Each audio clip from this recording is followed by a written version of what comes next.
The desert had its own silence, a silence that carried more weight than words ever could. At night, the wind moved over the tall grass and dust, whispering to itself, and the sky stretched so endlessly above that a girl raised on a ranch could sometimes lose herself staring into it.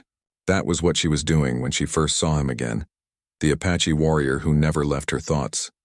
Her name was Clara May, youngest daughter of Thomas Redding, a hard man who ran cattle and children with the same unbending discipline.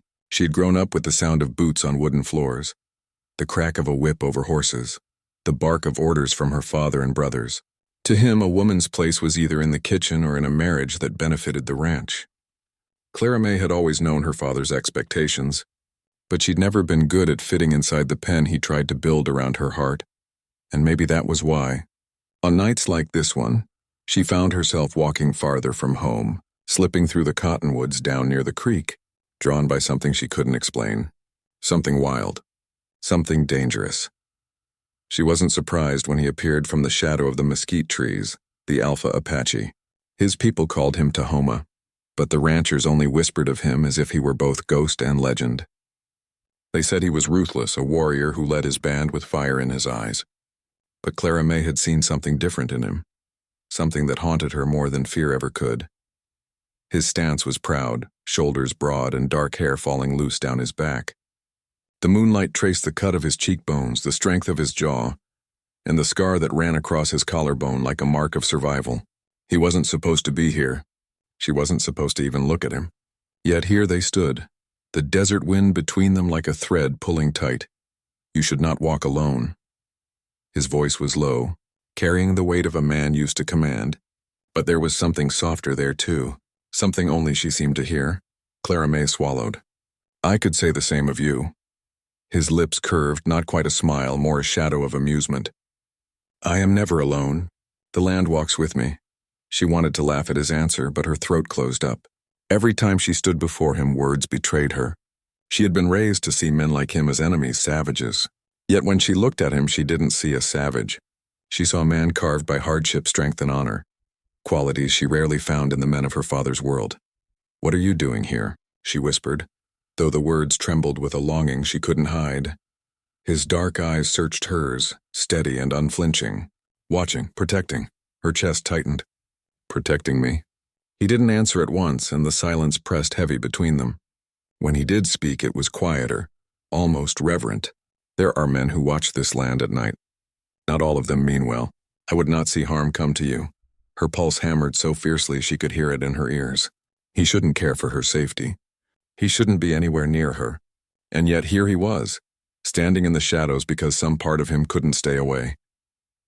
Clara May stepped closer, reckless in the way only forbidden desire can make someone. The hem of her skirt brushed the dry earth, her hands trembling at her sides. If my father knew you were here, he would put a bullet in me. The Apache's voice was calm, without fear. He had lived too long in the face of threats. Then softer, his gaze burning into her. And you, he would lock you away. Her breath caught because it was true, and yet knowing the danger didn't stop her. In fact, it only made the air between them sharper, brighter, as if every second they stood together could be their last. For a long moment they said nothing. The desert stretched out around them, quiet but alive. The chirp of crickets, the rustle of brush, the soft lap of water at the creek bed. And in the middle of that silence, Clara May realized something she hadn't dared admit before. She wanted him. Not in the way her father wanted her to want, practical, restrained, with duty in mind. She wanted this man for no reason other than the way his presence set fire to the emptiness inside her. Her voice was barely audible when she spoke again. You shouldn't be here, but I don't want you to go. The Alpha Apache's expression shifted, the flicker of something raw breaking through his control. His jaw tightened, his eyes darkened, and for just a heartbeat she thought he might close the distance between them, might claim her with the boldness of a man who feared nothing, but instead he stepped back, his breath unsteady. Clara May, he said, her name like a prayer on his lips. There are lines we cannot cross, her heart clenched. And if we already have? The question hung between them like a spark in dry grass, dangerous, waiting for a wind to turn it into a wildfire. He didn't answer, but the way his eyes lingered on her mouth told her everything. He was fighting himself, fighting the pull that tied them together. Clara May lifted her hand, hesitated, then let her fingers brush against his wrist. His skin was warm, his pulse a steady drum beneath her touch. The smallest contact, but it felt like a promise. His breath hissed softly, and he let her hand linger there for one stolen moment before pulling away. "Go home," he whispered, though his voice was rough with desire he couldn't hide. She shook her head, her eyes shining. "And if I don't?" The Alpha Apache looked at her then, really looked as if memorizing her face under the moonlight, as if he knew he would dream of her later and needed every detail to hold on to. His lips parted, and for a moment it seemed he would say something that would break every boundary they had both been raised to obey. But instead, he only turned, fading back into the shadows of the mesquite trees. Clara May stood alone by the creek, her heart pounding so violently she pressed her hand to her chest. She should have been afraid. She should have prayed for forgiveness. Instead, she felt alive, her whole body trembling with the knowledge that something had shifted tonight. It was forbidden. It was dangerous, but it was real, and she knew with a certainty that both thrilled and terrified her that it was only the beginning. The night had fallen heavy over the plains, deep in velvet, studded with stars that burned as if the heavens themselves bore witness to secrets too dangerous to be spoken. Clara May lay restless in her narrow bed, the quilt pulled up to her chin, the wooden walls of her father's ranch house pressing in on her like a prison. She had tried to pray, tried to silence the restless ache in her heart, but no amount of whispered words to God could erase the image of him, the Alpha Apache, standing before her in the shadows by the creek.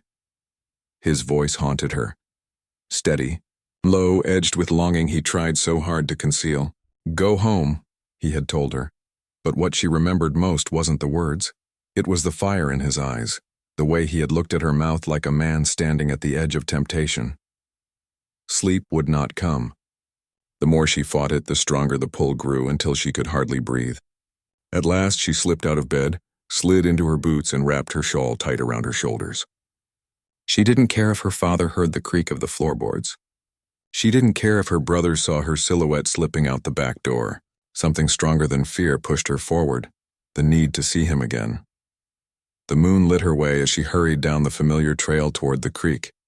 Every crunch of dry grass beneath her feet sounded like a drumbeat in her chest, but she didn't slow. She knew he would be there. Somehow she always knew, and she was right. He stepped from the shadows as if he had been waiting for her all along. Tahoma, alpha warrior, leader of his people. His tall frame was cut against the silver glow of the night, his dark eyes unreadable, but the way his breath caught when he saw her betrayed what words never could. "Clara May," he whispered, almost as if her name had been pulled from him. Her heart leapt. She should have stopped. She should have run back to the safety of her home. But she stepped closer, reckless, desperate. "I couldn't stay away." For a long moment he said nothing. The silence stretched, broken only by the call of a nightbird and the rustle of the creek's current. Then, with a voice rough as gravel, he said the words that would change everything. "Can I stay tonight?" The question hung between them, heavy, dangerous. It wasn't just a question, it was an unraveling. It was a man who had spent his life bound by duty and tradition asking if, for one night, he could lay those burdens down. It was an Apache alpha asking a white rancher's daughter if he could claim what the world said he could never have. Clara May's lips parted, her breath trembling out into the cool night air. She felt the weight of the choice pressing on her chest. If she said no, perhaps she could still escape this dangerous path, still lock her heart away where it might be safe. But if she said yes, her answer burned out of her, fierce and unhesitating. "Yes, as in my bed." The words shocked even her. She had never spoken so boldly in her life, but she couldn't take them back, and she didn't want to. His entire body stilled, as if time itself had stopped. His jaw tightened, his breath sharp, his eyes blazing with something primal and hungry. For a moment she thought he might pull away, retreat into the safety of the shadows, but instead, he stepped forward, closing the distance between them until she could feel the heat of his body radiating against hers. "You do not know what you ask," he said, his voice a whisper but filled with fire. Clara May lifted her chin, her eyes locked on his. "I know exactly what I ask." Her words trembled with fear and longing all at once, but she meant them. She was done being the obedient daughter, the quiet shadow in her father's house. For once in her life, she wanted something for herself. She wanted him. The Alpha Apache's breath shuddered out of him, and then his hand lifted, hesitating before brushing a stray curl from her face. His touch was so gentle it nearly broke her. "If I stay, there will be no turning back," he murmured. "Then don't turn back," she whispered, her voice catching. Something inside him broke then. She saw it in the way his eyes softened, in the way his hand slid to the back of her neck, fingers tangling in her hair. He lowered his forehead to hers, and for a moment, they simply breathed the same air, trembling with the nearness they had both denied for so long. The night seemed to close around them, shielding them from the world. When his lips finally touched hers, it wasn't gentle. It was fierce, hungry, a kiss that spoke of years of restraint collapsing all at once. Clara May clutched at his shoulders, her knees weak, her whole body trembling with the force of what they had unleashed. The kiss deepened, and she felt herself lost, swept into something bigger than either of them. There was no ranch, no tribe, no forbidden walls between them, only fire, only desire, only the truth that she had longed for him, and he for her. When at last they pulled apart, breathless and shaking, his hand cupped her face as if she were something fragile. "You don't understand what this means," he whispered. "Yes, I do," she answered. Her voice was hoarse, but her conviction burned. "It means I choose you." For a man who had lived his life in battles, in blood and duty, the weight of her words hit like a blow. No one had ever chosen him for himself, only for what he could fight, what he could lead, what he could protect. But this woman, this soft, stubborn rancher's daughter, was offering him something no one else ever had. Love without condition. He pressed his forehead to hers again, his breath uneven. "Then I will stay tonight." The words wrapped around her like a vow. She closed her eyes, tears stinging as relief and joy overwhelmed her. They stood like that for a long while, holding on to each other as if the world would break them apart come morning. Perhaps it would. But tonight belonged to them. Tonight was theirs. For the first time, Clara May felt the chains of her father's house fall away. For the first time, Tahoma allowed himself to step beyond the walls of duty, and together they chose the fire of a love that could burn them alive but was worth every flame. The whisper had changed everything. The cabin was small, no more than a hunter's shelter built from rough-hewn logs and sealed with mud. But to Clara May, it felt like a world apart. Far from her father's house, far from the judging eyes of her brothers, far from the invisible chains that had bound her every step. Here, with the fire crackling in the stone hearth and shadows dancing on the walls, she sat cross-legged on a buffalo hide, watching the Alpha Apache move in the golden glow. Tahoma crouched by the fire, his long hair loose about his shoulders, his profile cut sharp against the flames. He fed a stick into the crackling blaze, his movements calm and steady, though Clara May could sense the storm roiling beneath his stillness. It was the first time she had been in his world, his place. Her heart raced not only with the thrill of it, but with the fear. If anyone discovered her here, her father's wrath would be merciless.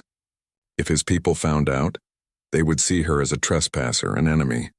And yet, here she was, wrapped in his blanket, the scent of smoke and sage clinging to her hair, unwilling to leave. The silence between them stretched. Clara May felt it pressing down on her until at last she whispered, "Why do you keep looking after me?" His eyes flicked to hers, the firelight catching the dark depths of them. For a long moment he said nothing, as though weighing whether she deserved the truth. Finally his voice came low and rough, each word deliberate, "Because I know what it is to be hunted." Her breath caught. The words were simple, but they carried a weight she hadn't expected.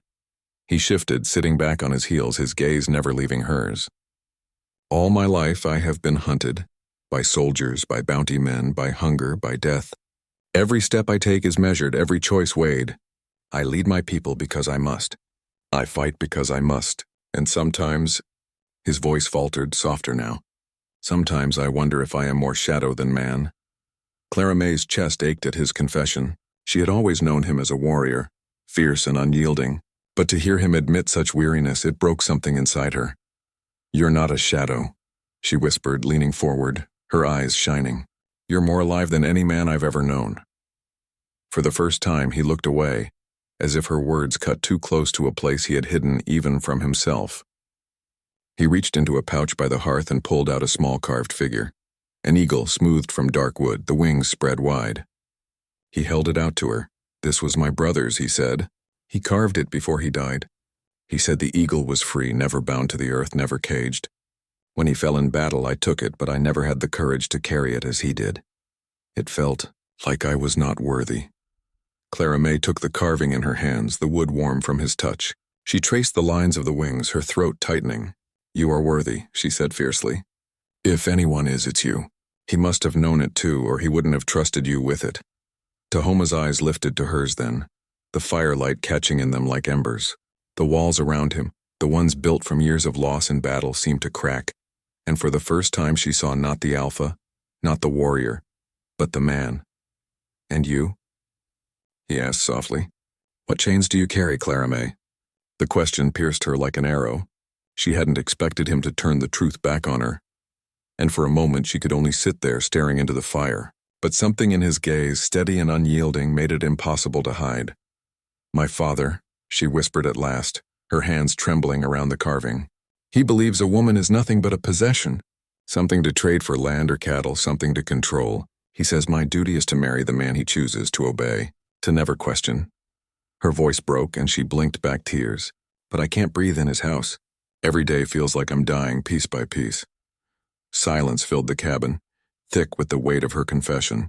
Then, to her shock, Tahoma reached across the fire and took her hand in his. His palm was rough, calloused, a warrior's hand, but the way he held her was gentle, almost reverent.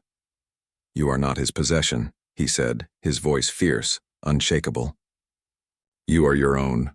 Your spirit is wild, like the river. No man can own that, not even me." The tears she had tried to hold back spilled over, hot and unstoppable. His words struck a chord so deep it felt as if he had pulled the very truth out of her soul. She squeezed his hand, her lips trembling. "Then why does it feel like I've only just started to live now that I've found you?" For a heartbeat, neither of them moved. Then, with a slow, deliberate motion, Tahoma came around the fire, lowering himself to sit beside her. The warmth of his body enveloped her, stronger than the flames. He lifted her chin with his fingers, his eyes burning into hers. "Because we are two halves of the same fire," he whispered. "And when fire meets fire, the world burns brighter." His mouth found hers then, softer this time than the desperate kiss by the creek, but no less consuming. Clara May melted into him, her hands tangling in his hair, her heart beating so fast she thought it might burst. The kiss deepened, each breath stolen between them a confession of its own. When they broke apart, gasping, Tahoma pressed his forehead to hers. "If I could, I would take you away from all of it," he murmured. "Far from your father, far from the eyes that would judge us. I would build you a cabin in the mountains where the river sings and the sky is endless. And there I would ask you to be mine, not for a night, but for all the days of our lives." Clara May's breath shuddered. The image was so vivid, so beautiful. It felt like a promise of heaven itself. She tightened her grip on his hand. "Then promise me something," she whispered. "What? No matter what comes, no matter who tries to tear us apart, you won't let go of me." His jaw tightened, and for a long moment he was silent. Then he took her face in both hands, his eyes burning with an intensity that left her trembling. "Clara May Redding," he swore, "I will fight the world itself before I let you go." The fire crackled. The shadows danced, and in that small cabin, they sealed their vow with another kiss, one that carried not only desire, but the weight of their confessions, their hopes, their unspoken dreams. In the firelight, they had bared their souls to each other, and in doing so, they had bound themselves to a love that no chains, no prejudice, no storm could ever truly break. The dawn came like a thief, too soon, too cruel. Clara May awoke in the small cabin with her cheek pressed against the steady rise and fall of Tahoma's chest. The fire had burned low, the faint smoke curling into the morning light that crept through the cracks of the log walls. For one stolen night, she had been free, free of her father's voice, free of her chains, free to love the man she had chosen. But dawn had no mercy for dreamers. The moment she stepped outside, the desert air carried a new tension.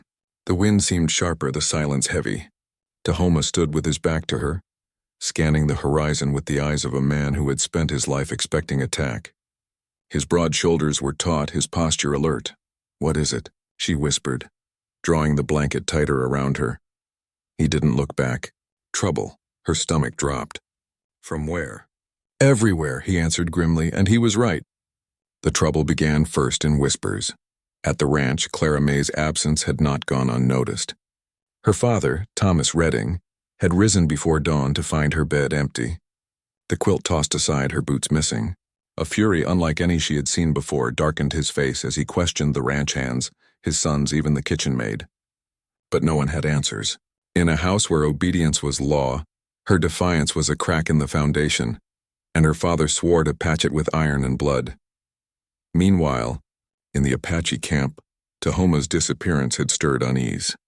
As Alpha, he carried not only authority but responsibility. His people depended on him to guide, to protect, to remain untouched by weakness.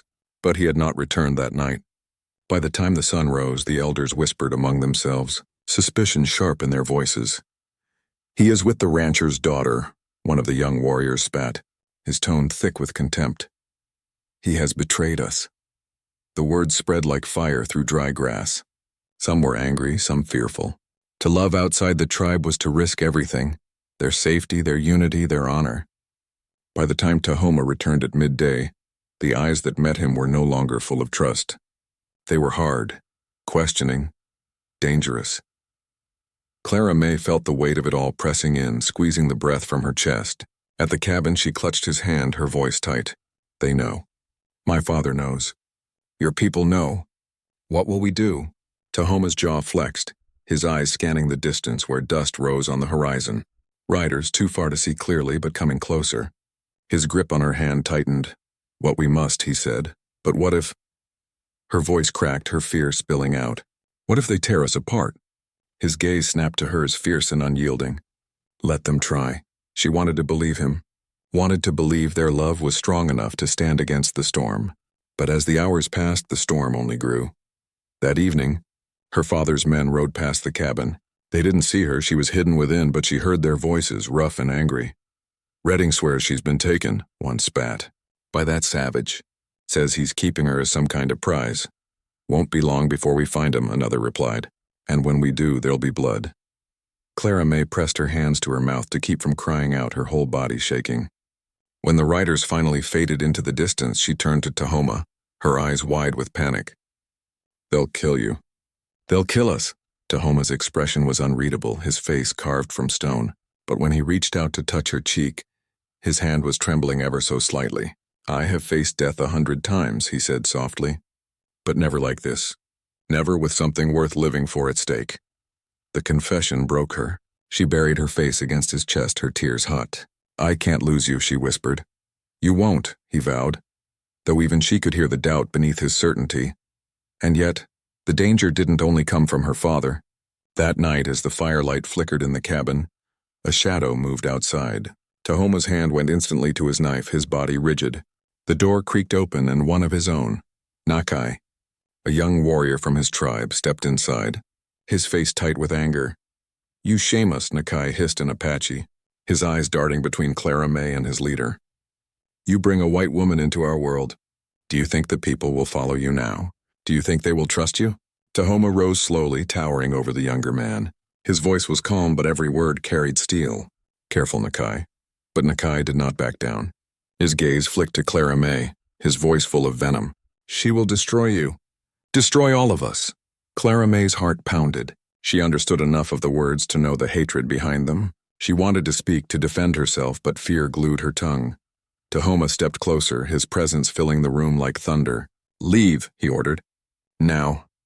Nakai's jaw clenched, but at last he turned, spitting in the dirt before stalking out into the night. The silence he left behind was deafening. Clara May sagged against the wall, trembling. "He hates me." "He fears what he does not understand," Tahoma corrected, though his own face was shadowed with doubt. "But he's right," she whispered. "I will destroy you. If your people turn against you." Tahoma silenced her with a hand on her lips, his eyes fierce. "No. You are not my destruction, Clara May. You are my salvation." Her tears spilled over then, and she clung to him, burying her face against his chest. Outside, the night was filled with whispers, her father's men hunting, his tribe watching. Every shadow a threat. The world was closing in from all sides, and the walls they had built around their love were crumbling.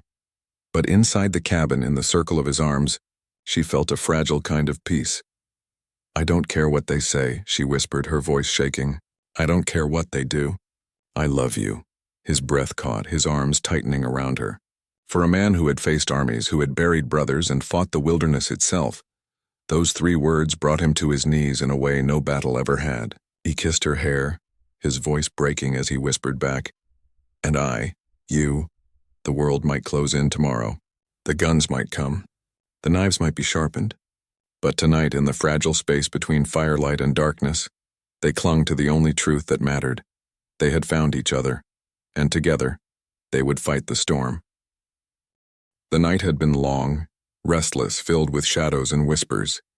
Clara May lay awake beside the dying fire, listening to the steady rhythm of Tahoma's breathing. Sleep refused to claim her. Every sound outside, the cry of a coyote, the snap of a twig, felt like the crack of a rifle waiting to shatter the fragile world they had built inside the cabin walls. She turned on her side, studying his face in the dim glow. Even in rest, he seemed carved from strength, his features sharp, his brow furrowed as if carrying burdens too heavy for one man.